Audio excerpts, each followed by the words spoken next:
और वहीं अमेरिका और ईरान के बीच स्विट्जरलैंड में वार्ता शुरू होते हुए ही ब्रेक लग गया। हालांकि इस बैठक में अमेरिका और ईरान के प्रतिनिधियों के साथ मध्यस्थी की भूमिका निभाने वाले नेता भी शामिल हुए हैं, लेकिन इस वार्ता के शुरू होने से पहले ट्रंप और ईरान ने अपने सख्त रुख में बदलाव नहीं लाया है। ट्रंप ने दबाव की रणनीति अपनाई तो ईरान ने ट्रंप को भड़काने वाली कूटनीति अपनाई है। इस बीच तस्नीम न्यूज एजेंसी के अनुसार ट्रंप की धमकियों के बाद Iran delegation Switzerland piece talk से बाहर निकल आया। ईरानी डेलीगेशन ने साफ कर दिया है कि लेबनान का मुद्दा सुलझे बिना आगे कोई बातचीत नहीं होगी।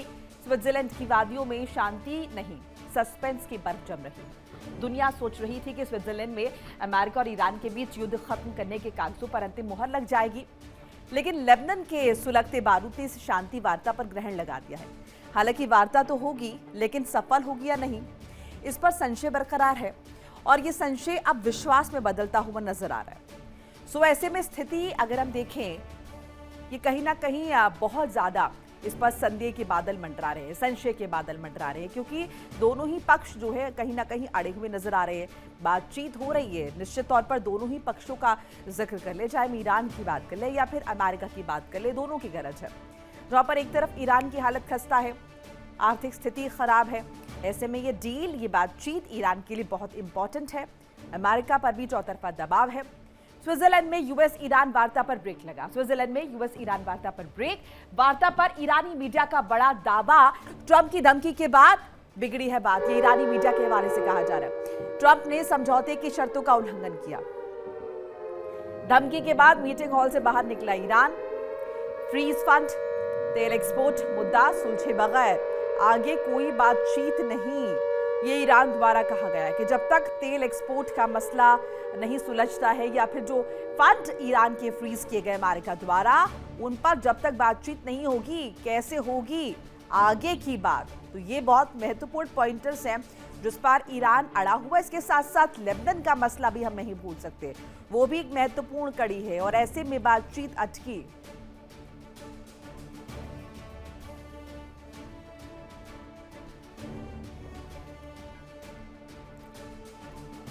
और इसी पर ज्यादा बातचीत के लिए मेरे साथ मेरे दो कोलीग्स जुड़ रहे हैं।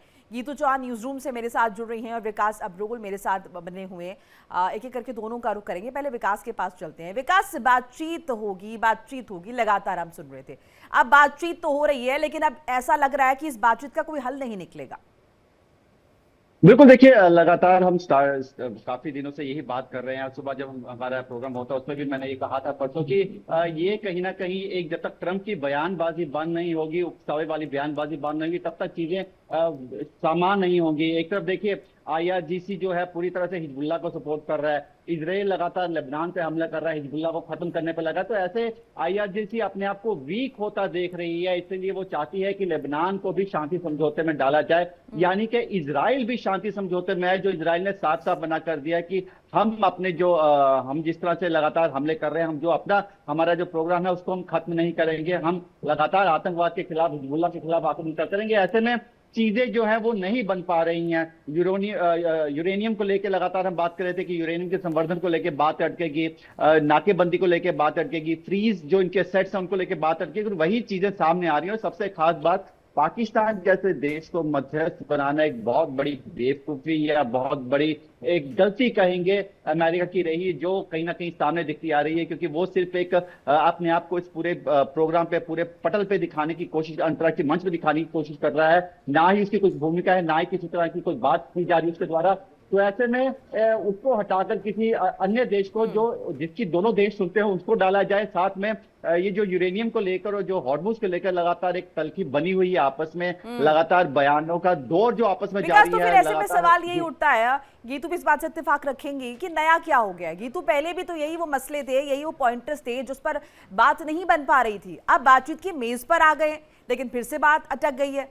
क्या विकल्प यहाँ पर नजर आ रहा है?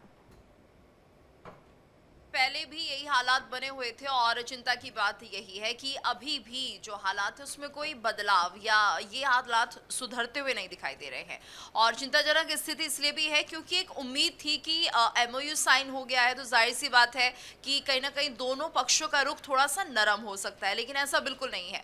स्विट्जरलैंड में ये देखने को मिल भी गया कि देखिए किस तरह से ट्रंप यहाँ पर तलखी दिखा रहे हैं, एक तरह से धमकी की बात सामने आ रही है। वहीं ईरान किसी भी तरह से झुकने को तैयार नहीं है, खासतौर से हिजबुल्लाह के मुद्दे को लेकर बहुत ही साफ तौर पर उन्होंने कह दिया है कि अगर इजरायल को रोका नहीं गया और अमेरिका की तरफ से किसी तरह से भी इजरायल पर सख्ती नहीं दिखाई गई तो फिर ये मानिए कि ये डील नहीं हो पाएगी। यानी कि कुल मिलाकर हिजबुल्लाह एक बहुत बड़ा मुद्दा बन चुका है। खासतौर से इजरायल को जिस तरह से रोक नहीं पा रहे हैं ट्रंप, इसी बात को लेकर ईरान ने अपनी नाराजगी जाहिर की थी और शायद यही वजह थी जिसके चलते ये जो टॉक है ये पीस टॉक नहीं हो पाई और इससे ईरान ने वॉकआउट कर दिया।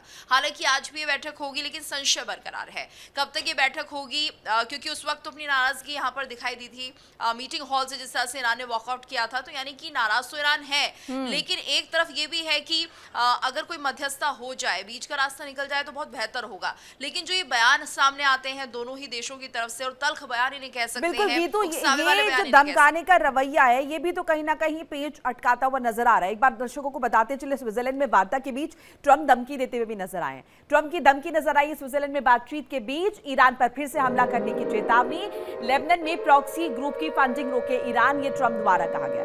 फंडिंग नहीं रोकी तो गंभीर परिणाम भुगतने होंगे, हम ईरान पर फिर से बड़ा हमला करेंगे, डोनाल्ड ट्रंप ने कहा। ईरान पर फिर से हमला करेंगे, डोनाल्ड ट्रंप की तरफ से कहा गया। जाहिर है इस पर ईरान का भी एक अगर हम कहें पलटवार जो है वो सामने आए।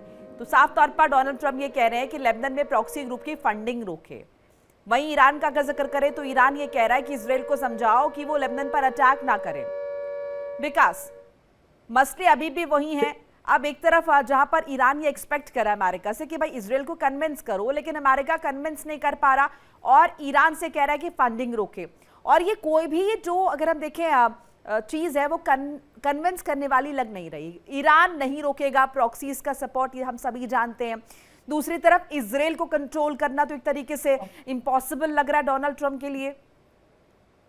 लेकिन उनका अगर हम इस बयान को ही देखें, जिस तरह से ये बयान ट्रंप का आया, अगर इसका आधा पोर्शन ही उन्होंने यूज किया होता तो शायद हालात कुछ और होते। अगर उन्हें सिर्फ इतना कहा होता कि जो आईआरजीसी है वो अपनी प्रॉक्सीज की फंडिंग रोके तो शायद कहीं बात अटकती सी बनती नजर आती। लेकिन उसके बाद साथ ही दूसरी स्टेटमेंट देना, नहीं तो हम ईरान पे फिर से हमला करेंगे, वो एक उकसावे वाली स्टेटमेंट है। ऐसे में कोई भी किसी भी देश को आप ऐसी चेतावनी देंगे तो अगला देश का रिएक्शन आना लाजमी है। और ऐसे में आईआरजीसी का वो धड़ा तो चाहता नहीं है अमेरिका के साथ किस तरह का समझौता है, वो एक बार मुखर बनकर सामने आ रहा है। और उनकी तरफ से ऐसी बयानबाजी, इसके काउंटर अटैक्स करना, इसके काउंटर जवाब देना वो साफ साफ दिख रहा है। और ऐसे में जब तक ये बयानबाजी बंद नहीं होगी, कहीं ना कहीं मैच्योरिटी नहीं दिखाई जाएगी स्टेटमेंट्स में। खासकर देखिए, जब भी कोई समझौता होता है तो समझौते में आपस में तलखी थोड़ी बहुत होना आम बात है, लेकिन वो बंद कमरे की तलखी होती है जो बाहर नहीं आती। लेकिन आप पूरी दुनिया में ऐसे बयानबाजी करेंगे, दूसरे देश को कहीं ना कहीं गिराने की कोशिश करेंगे, तो ये जो स्टेटमेंट की जो वॉर चल रही है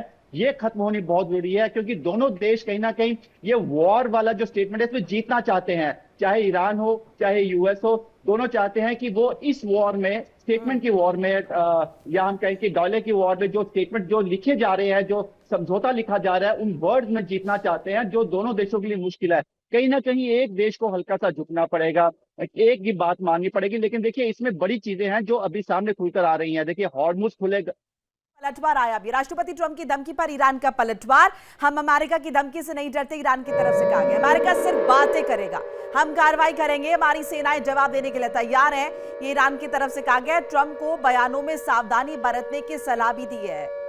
ये एक अगर हम कहें पलटवार ईरान की तरफ से। ये तो हम पहले से ही जानते हैं, जब फर्स्ट फेज की बातचीत थी उसके बाद भी जो एटीट्यूड था अमेरिका का, डोनाल्ड ट्रंप जिस तरह से बार बार धमकी दे रहे थे, अब अगर वो किसी को धमकी देंगे कि हमला कर देंगे तो सामने से भी तो उसी तरह के जवाब आएंगे। ऐसे में वो जो पीस टॉक की बात हो रही है, 60 दिन की बातचीत हो रही है, वो कैसे हो पाएगी? जिस तरह से जब ये एमओयू साइन हुए थे तो पूरे दुनिया ने एक तरह से राहत की सांस ली थी। उन्हें लगा होर्मुज खुलेगा, होर्मुज खुल भी गया। और लेकिन अगर इस तरीके की तलखी इन दोनों देशों के बयानों में नजर आएगी तो फिर ये मानिए कि यहाँ पर कोई भी किसी से कम नहीं है, कोई भी किसी से पीछे नहीं है। और सीधे तौर पर ईरान को वैसे समझ सकते हैं कि यहाँ पर जो पूरी सत्ता है वो IRGC के हाथों में जाती हुई दिखाई दे रही है।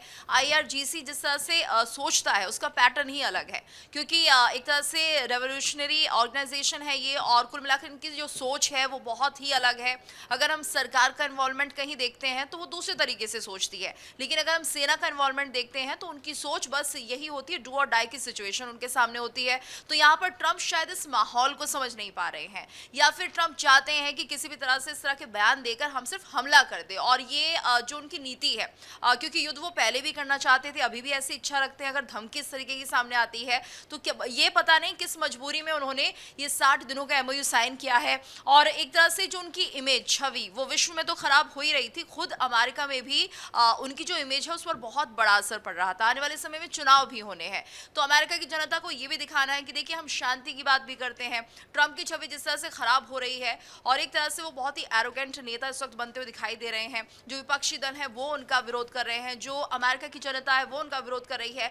इसलिए एक बहुत जरूरी चीज ये थी कि यहाँ पर वो एक तरह से पहल करते शांति समझौते को लेकर, और ऐसा उन्होंने किया भी। एमओयू साइन भी किए गए हैं, 60 दिनों का वक्त है, और कह ये दिया गया है कि अगर 60 दिनों के अंदर बात नहीं बनती है तो फिर हम किसी और रास्ते जाएंगे, यानी युद्ध का ही ऑप्शन फिर खुलता है। लेकिन ऐसे में जिस तरह के जैसे बयान हैं, गीतू वो जिक्र कर रही है, ये सिर्फ पहल करना ही अमेरिका की मंशा थी क्या, बस हम पहल कर दें और ये बता दें कि हम कितने बड़े शांति के हिमायती, उसके बाद भले युद्ध छिड़ जाए? जी बिल्कुल, देखिए गीतू ने बिल्कुल सही कहा है कि ये जो पूरी एक गेम थी इसीलिए की गई क्योंकि अमेरिका में कहीं ना कहीं ट्रंप का दबाव कम होता हुआ नजर आ रहा था, विपक्षी पार्टियां भारी पड़ती नजर आ रही थी। ऐसे में ये एमओयू साइन करना अमेरिका की भी मजबूरी थी, क्योंकि अमेरिका को टाइम चाहिए था अपने आप को चीजों को ठीक करने का, दुरुस्त करने का, अपने आप को रीग्रुप करने का और कहीं ना कहीं डेमोक्रेटिक्स को जवाब देने का। हालांकि 7 दिन में ये चीजें सही हो पाएंगी क्या, ये आपस में युद्ध विराम हो पाएगा, ऐसे चांसेस बहुत कम है, क्योंकि कहीं ना कहीं देखिए उन्होंने ये जरूर जिक्र किया कि इनके एसेट्स को रिलीज किया जाएगा। एसेट्स कैसे रिलीज किए जाएंगे, कितने समय में किए जाएंगे, उसका स्टेप्स क्या होंगे, उसका पैटर्न क्या होगा, उसके बारे में नहीं बताया गया। जो इनकी नाकेबंदी की गई है, पोर्ट की, वो खोली जाएगी, वो किस तरह से खोली जाएगी, कब खोली जाएगी, उसका कोई जिक्र नहीं किया।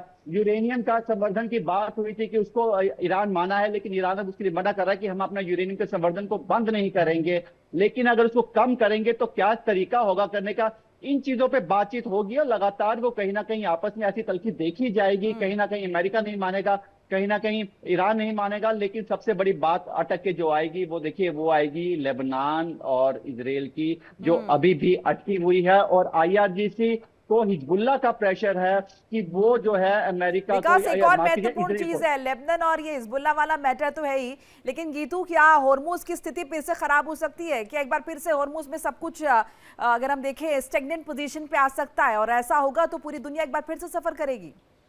बिल्कुल, और होर्मुज को लेकर ऐसा हो भी गया है। यहाँ पर ईरान ने होर्मुज को लेकर ये धमकी दे भी दी है कि अगर आप हमारी बात नहीं मानते हैं या इजराइल को नहीं रोकते हैं तो फिर हम आने वाले समय में होर्मुज को बंद करने जा रहे हैं। और ऐसे में हालांकि अभी बंद नहीं हुआ है, सिर्फ एक धमकी है या फिर एक तरह से कहिए चेतावनी है अमेरिका के लिए कि अगर आपने हिजबुल्लाह को लेकर जिस तरह से कार्रवाई इजराइल कर रहा है उस पर कुछ नहीं किया, नेतन्याहू को नहीं समझाया, तो ये बहुत मुश्किल भर आपके लिए हो सकता है। लेकिन ट्रंप ने इसको लेकर काउंटर किया है। उन्होंने कहा है कि अगर ऐसा करने की कोशिश ईरान करता है, स्ट्रेट ऑफ होर्मुज को बंद करने की कोशिश की जाती है, तो फिर हालात ईरान के लिए अच्छे नहीं रहेंगे। और कुल मिलाकर यहाँ पर युद्ध की चेतावनी दे रहा है अमेरिका कि मैं एक बार फिर से, यानी कि अमेरिका की तरफ से यहाँ पर होर्मुज को लेकर डिफेंड पोजीशन में हम लोग होंगे और कुल मिलाकर स्ट्रेट ऑफ होर्मुज को बंद नहीं होने दिया जाएगा। अब ये सीधे तौर पर ये कह दिया गया है कि अगर होर्मुज को लेकर कोई बात ईरान की तरफ से सामने आती है, यानी कि इसे बंद किया जाता है, तो फिर अमेरिका युद्ध की स्थिति में होगा, काउंटर करने की स्थिति में होगा। और कुल मिलाकर अब होर्मुज को बंद करना थोड़ा मुश्किल लग रहा है। तो अमेरिका के पास वो सपोर्ट होगा भी, क्योंकि अब अगर होर्मुज बंद होता है तो निश्चित तौर पर विलन की स्थिति में, पोजीशन में यहाँ पर ईरान ही नजर आ रहा है। बहरहाल इजरायली प्रधानमंत्री नेतन्याहू का स्टेटमेंट जरा बताते चले दर्शकों को। लेबनान से नहीं, हिजबुल्लाह से लड़ाई, हिजबुल्लाह को खत्म करना जरूरी है, खतरा खत्म होने पर शांति मुमकिन है, ये इजराइल के प्रधानमंत्री बेंजामिन नेतन्याहू की तरफ से कहा गया। लेबनान से नहीं, हिजबुल्लाह से हमारी लड़ाई है, हिजबुल्लाह को खत्म करना जरूरी है, हमारी दरकार है, खतरा खत्म जब हो जाएगा तो ऐसे में शांति भी संभव है। इस बीच एक और खबर, इजरायली पीएम नेतन्याहू का यहूदियों से आह्वान।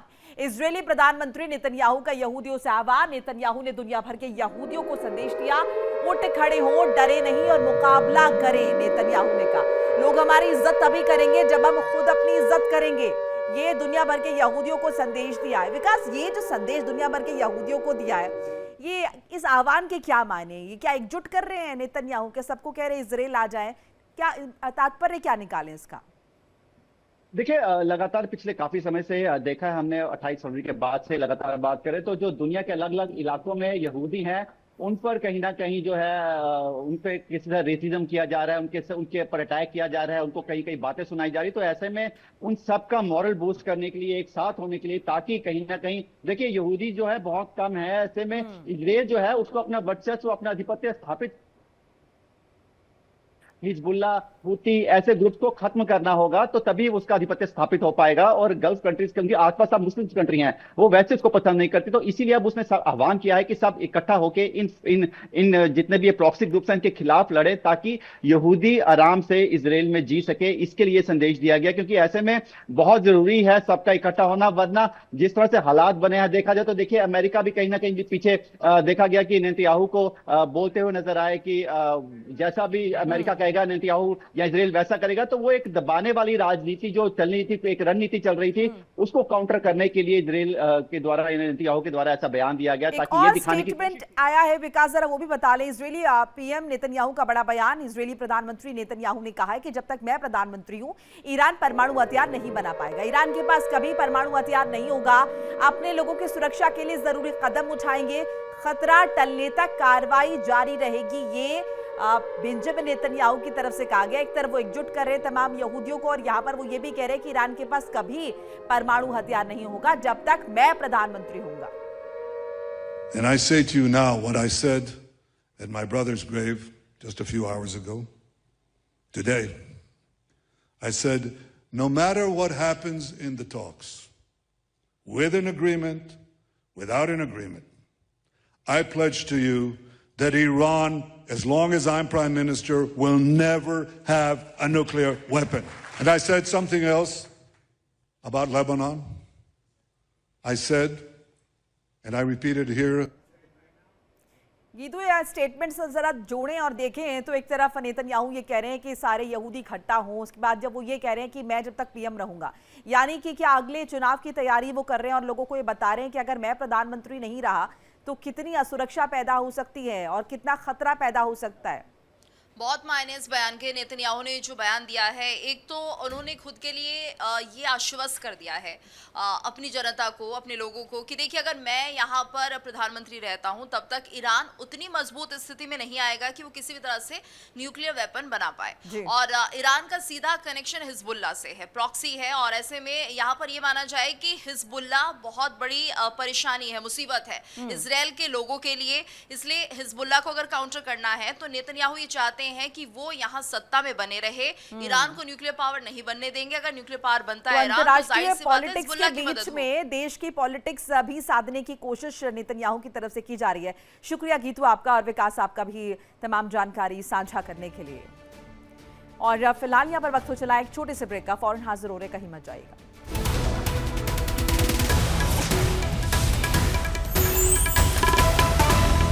देखिए इंडिया डेली 24/7 अब आपकी स्मार्ट टीवी पर। इंडिया डेली मौजूद है सभी डिजिटल प्लेटफॉर्म पर लाइव और लगातार। इंडिया डेली 24/7 हर दिन राष्ट्र को समर्पित।